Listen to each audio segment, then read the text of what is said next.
Na manhã do dia 5 de dezembro de 1945, na base aeronaval americana em Fort Lauderdale, na Flórida, 5 aviões Grumman Avengers estavam alinhados, quase prontos para um voo de treinamento de rotina marcado para aquela tarde.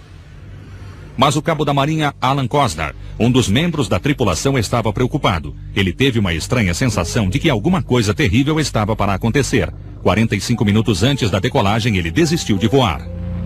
Às 14 horas, os 5 pilotos e 9 membros da tripulação estavam prontos. Os aviões do voo 19 rugiram pela pista e decolaram.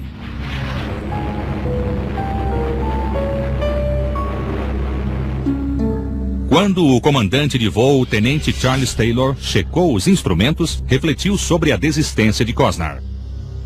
Para ele, um veterano com 6 anos de prática e 2.500 horas de voo, era apenas outra missão de rotina.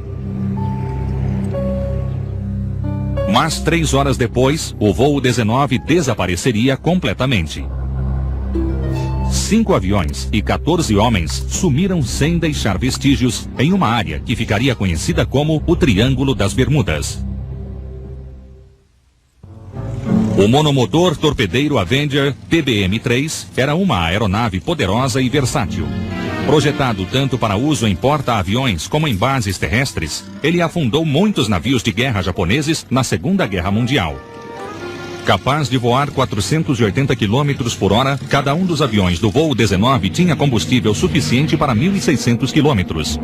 A temperatura era quase perfeita, com pequenas nuvens esparsas e ventos de nordeste moderados. Após a decolagem de Fort Lauderdale, o voo 19 foi instruído a voar a leste por 250 km para a prática de bombardeio. Depois, os aviões voariam ao norte por quase 120 km antes de rumar a sudoeste de volta à base. O tempo total de voo era estimado em 2 horas. Os 5 aviões chegaram na zona de lançamento perto de Bimini, nas Bahamas, por volta das 14 horas e 30 minutos, conforme previsto.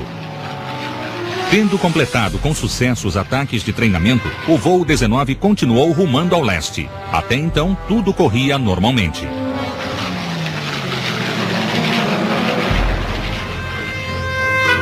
Enquanto isso, os radiooperadores da torre de controle em Fort Lauderdale esperavam ser dispensados às 16 horas. Só faltava saber a hora estimada de pouso do voo 19.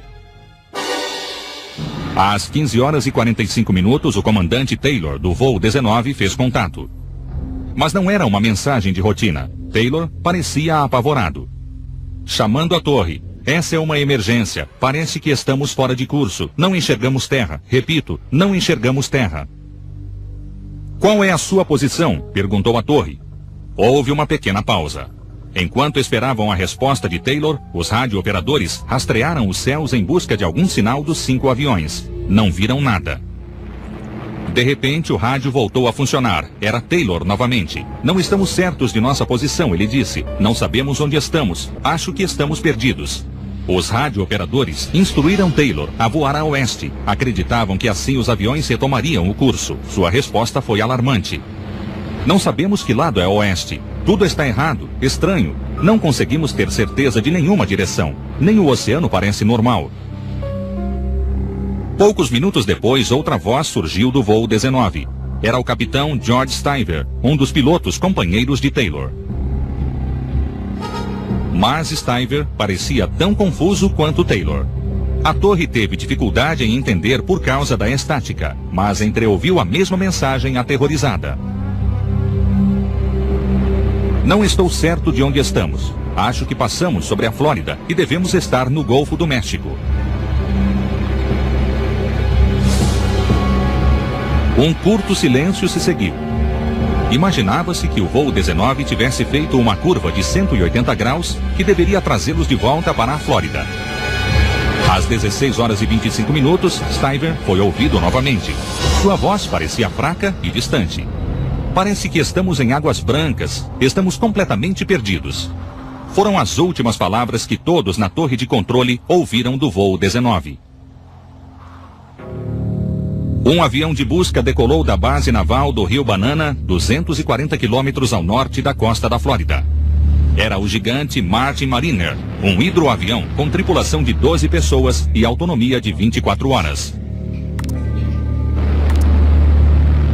O Mariner informou 10 minutos depois que havia alcançado a última posição aparente do voo 19. Não havia sinal da patrulha perdida. Eles também reportaram atravessar ventos fortes acima de 2.000 metros. Pouco tempo depois, o rádio perdeu contato. Nada mais se soube do Mariner. Agora, 6 aviões e 27 homens haviam desaparecido sem deixar rastro.